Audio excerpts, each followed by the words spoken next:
स्वागत छ भाइ बहिनीहरूलाई नेपाल अनलाइन स्कुलमा। आज हामी concept of progressive proportional and regressive ट्याक्सेसनको कुराहरू लिएर आएका छौँ र हामी अहिले क्लास 12 को इकोनोमिक्सको च्याप्टर 11 मा छौँ। अब हामीले बुझ्नुपर्ने कुरा भनेको ट्याक्स भनेको के हो त हामीले अघिल्लो क्लासमा डिस्कस गरि नै हाल्यौँ हैन। ट्याक्सलाई गभर्नमेन्टले कसरी आफ्नो इन्कमहरू गरिरहेको हुन्छ भन्ने कुराहरू पनि हामीले बुझेका छौँ। अब हामीले प्रोग्रेसिभ ट्याक्स भनेको के हो त्यो कुरा फर्स्टमा बुझ्नु पर्यो हैन।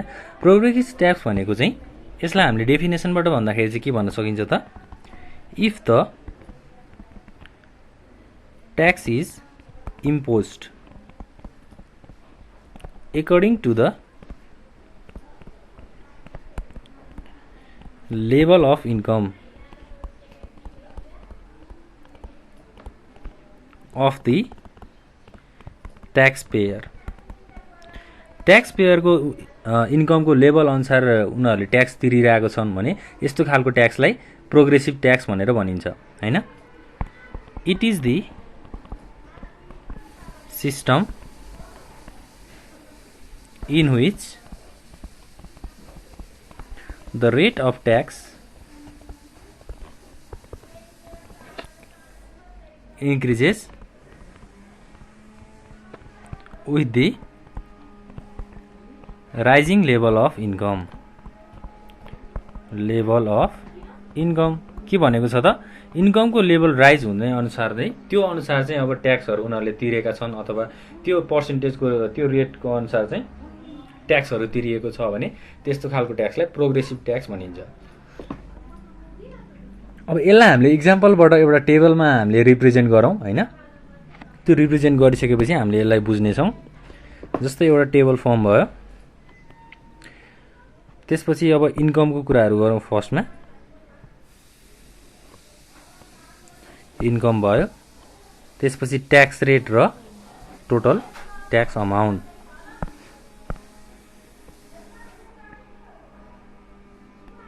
ल इन्कम इन रुपिज, त्यसै गरी ट्याक्स रेट इन पर्सेन्टेज र ट्याक्स अमाउन्ट हैन। अब 10,000 इन्कम हुँदाखेरि के भएको छ त यहाँ हैन। 10,000 इन्कम हुँदाखेरि 5% ट्याक्स छ। 10,000 को 5% भनेको कति हुन्छ, 500 हुन्छ। त्यसै गरी कुनै पनि अब पर्सनको चाहिँ 50,000 इन्कम छ भने उसको अब रेट चाहिँ कति भयो त, 10% भयो हैन। 5% हाम्रो 10,000 हुँदाखेरि 5% ट्याक्स रेट थियो, 50,000 हुँदाखेरि 10% ट्याक्स थियो भनेको 5,000 भयो। 50,000 को 10% भनेको 5,000 हुन्छ। र त्यसै गरी 1 लाख पुग्यो अब इन्कम हैन। इन्कम 1 लाख पुग्दाखेरि ट्याक्स रेट पनि 15% मा पुग्यो भनेको यो राइज हुँदै गएको छ। जब जब इन्कम लेभल राइज हुँदै गयो तब तब ट्याक्स रेट पनि इन्क्रिज हुँदै गयो। अब 1 लाख को 15% भनेको 15,000 हुन्छ हो। माथिको डेफिनेसन अथवा माथिको थ्योरीले पनि हामीलाई त्यही भनेको हो हैन। लेभल अफ इन्कम राइजिङ हुँदै जाँदाखेरि ट्याक्स पनि इन्क्रिज हुँदै जान्छ भनेर भनेको थियो। अब यो टेबलको डेटालाई हामीले ग्राफमा प्लट गर्दा अथवा ग्राफमा रिप्रेजेन्ट गर्दा कसरी गरिन्छ त, जस्तै हामीले वाइ एक्सिस र एक्स एक्सिस लिन्छौँ हैन। त्यसै गरी यो वाइ एक्सिस भयो, यो एक्स एक्सिस भयो, यो ओरिजिन भयो। अब हाम्रो वाइ एक्सिसमा चाहिँ ट्याक्स रेट राखौँ र एक्स एक्सिसमा के राखौँ त, इन्कम राखौँ। ल इन्कम भनेको 10,000, 50,000 र 1 लाख छ। अब हामीले यहाँ 10,000 राखौँ, 50,000 राखौँ र 1 लाख राखौँ। र ट्याक्स रेट भनेको कति छ त, 5%, 10% र 15%। ल अब 5% हुँदाखेरि कति छ त इन्कम, 10,000 छ हैन। जसलाई हामीले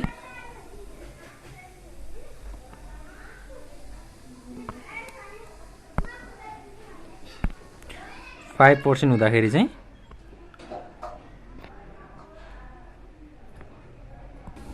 ल अब माथिको टेबल अनुसार हामीले यसरी ग्राफमा पनि प्लट गरेका छौँ। जस्तै ट्याक्स रेट 5% हुँदाखेरि चाहिँ लेभल अफ इन्कम 10,000 थियो भने ट्याक्स रेट 10 मा इन्क्रिज भइसकेपछि लेभल अफ इन्कम 50,000 भयो। त्यसै गरी 1 लाख इन्कम हुँदाखेरि 15% ट्याक्स चाहिँ हामीले लगाएका छौँ। यसरी हामीले प्रोग्रेसिभ ट्याक्सको कुराहरू गर्न सक्छौँ।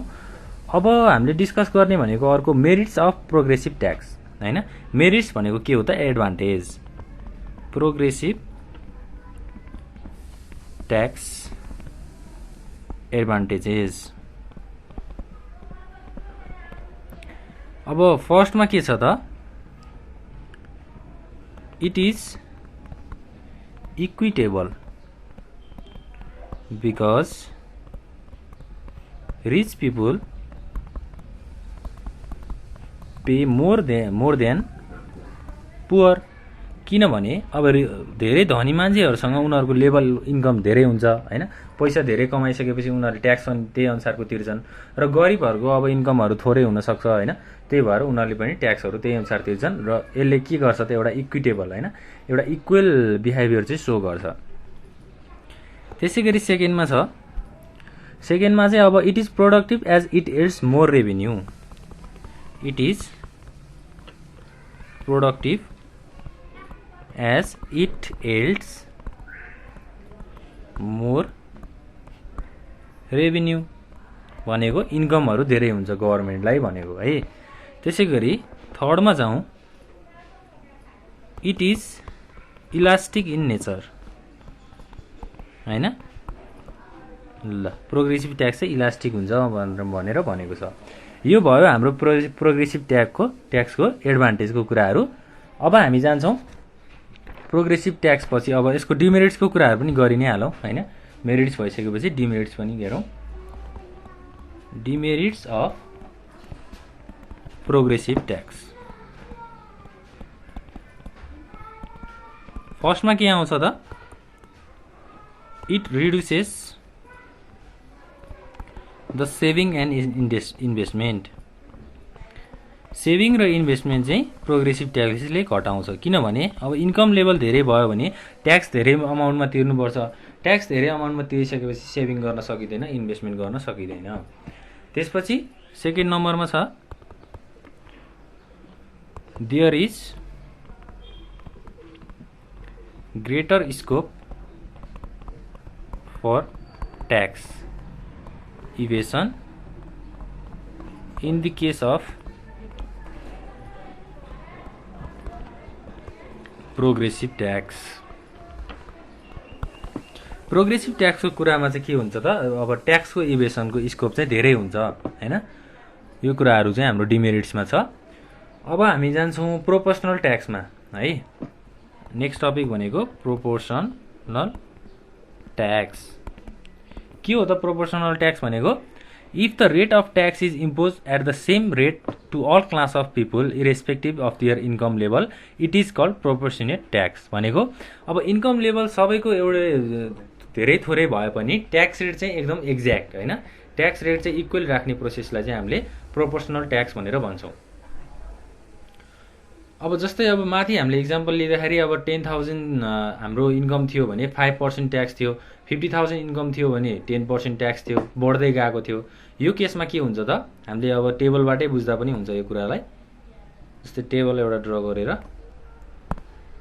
फर्स्टमा अब ट्याक्स बेस इन्कम, त्यसै गरी सेकेन्डमा ट्याक्स रेट र थर्डमा ट्याक्स अमाउन्ट।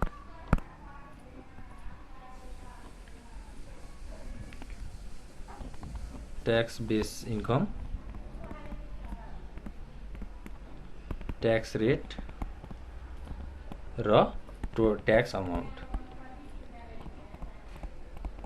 अब हामीले त यहाँ सिधै ट्याक्स रेट त 10 राख्दै पनि भयो हैन, अथवा 5 राख्दा पनि भयो। किनभने ट्याक्स रेट त हाम्रो इक्वल नै हुन्छ सबै इन्कम लेभलमा। ल अब 10,000 इन्कम हुँदाखेरि पनि 10% नै भयो ट्याक्स रेट। अब 20,000 इन्कम हुँदाखेरि पनि 10% नै भयो। त्यसै गरी 1 लाख इन्कम हुँदाखेरि पनि 10% ट्याक्स नै भयो। भनेपछि 10,000 को 10% भनेको 1,000 हुन्छ, 20,000 को 10% भनेको 2,000 हुन्छ र 1 लाख को 10% भनेको 10,000 हुन्छ। यसरी हामीले ट्याक्सको रेटहरूलाई लगाइन्छ भने हामीले यस्तो खालको ट्याक्सलाई प्रोपोर्सनल ट्याक्स भनेर भन्छौँ हैन। अब हामीले प्रोपोर्सनल ट्याक्सको एडभान्टेजको कुराहरू गरौँ। एडभान्टेजमा के आउँछ त फर्स्टमा it is simple easy to understand and calculated हैन as a uniform rate is charged। Simple छ हैन, अन्डरस्ट्यान्ड गर्नलाई इजी छ भनेर भन्छ। त्यसैगरी अब सेकेन्ड नम्बरमा it does not affect the saving and investment। It does not affect saving and investment। किन अब सेभिङ र इन्भेस्टमेन्टमा यसले इफेक्ट गर्दैन त भन्दा because tax rate is same at every level of income हैन। अब इन्कम जतिसुकै भयो पनि ट्याक्स रेट चाहिँ एकदम इक्वल छ, एउटै रेटमा छ। त्यसपछि थर्ड नम्बरमा जाउँ। Proportional tax are justified on the ground that the real burden of tax must be equal to the money burden हैन। मनी बर्डन भनेको अब इन्कम अनुसार चाहिँ ट्याक्सहरू तिर्नु पर्यो हैन। ल अब अर्को के छ त certainty of another merit of proportional tax system.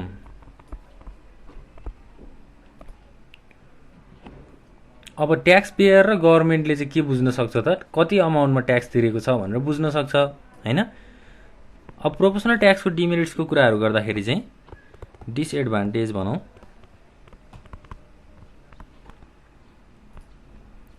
It is inequitable, equitable छैन हैन।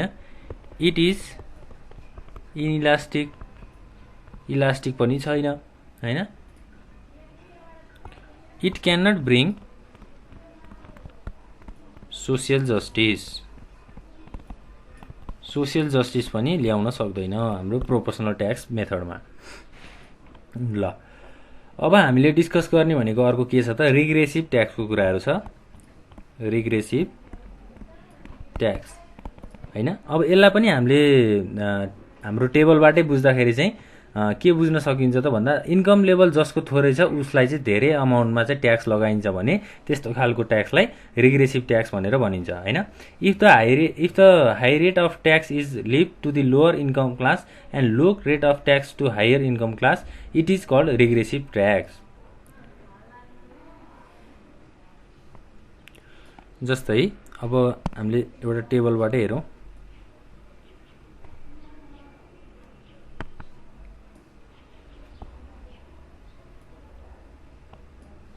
फर्स्टमा के छ त ट्याक्स बेस इन्कम भयो एउटा, त्यसै गरी ट्याक्स रेट र ट्याक्स अमाउन्ट। एउटा ट्याक्स बेस इन्कम, अर्को ट्याक्स रेट र ट्याक्स अमाउन्ट। अब इन्कम 1000 हुँदाखेरि ट्याक्स रेट चाहिँ 10% छ हैन। अब हाम्रो रेट त 10% मै हुन्छ, हामीले पर्सेन्ट लेखिराख्नु पर्दैन। भनेपछि ट्याक्स अमाउन्ट 100 रुपियाँ भयो हैन। 2000 इन्कम हुँदाखेरि चाहिँ ट्याक्स रेट 7% छ र 140 चाहिँ के भयो ट्याक्स अमाउन्ट भयो। त्यसै गरी 3000 इन्कम हुँदाखेरि 5% ट्याक्स छ र 150 रुपिज चाहिँ ट्याक्स अमाउन्ट भयो। के भएको छ त यहाँ इन्कम लेभल बढ्दै गयो तर ट्याक्स रेट चाहिँ घट्दै गयो। जति जति इन्कम राइज हुँदै गयो त्यति त्यति ट्याक्स रेट घट्दै गयो। अब 1000 इन्कम हुँदाखेरि 10% ट्याक्स छ भने 3000 इन्कम हुँदाखेरि त 5% ट्याक्समा आयो नि त हैन। ट्याक्सको अमाउन्ट त घट्यो। यही कुरालाई चाहिँ हामीले प्रोपोर्सनल रिग्रेसिभ ट्याक्सको रूपमा चाहिँ लिन सक्छौँ। ल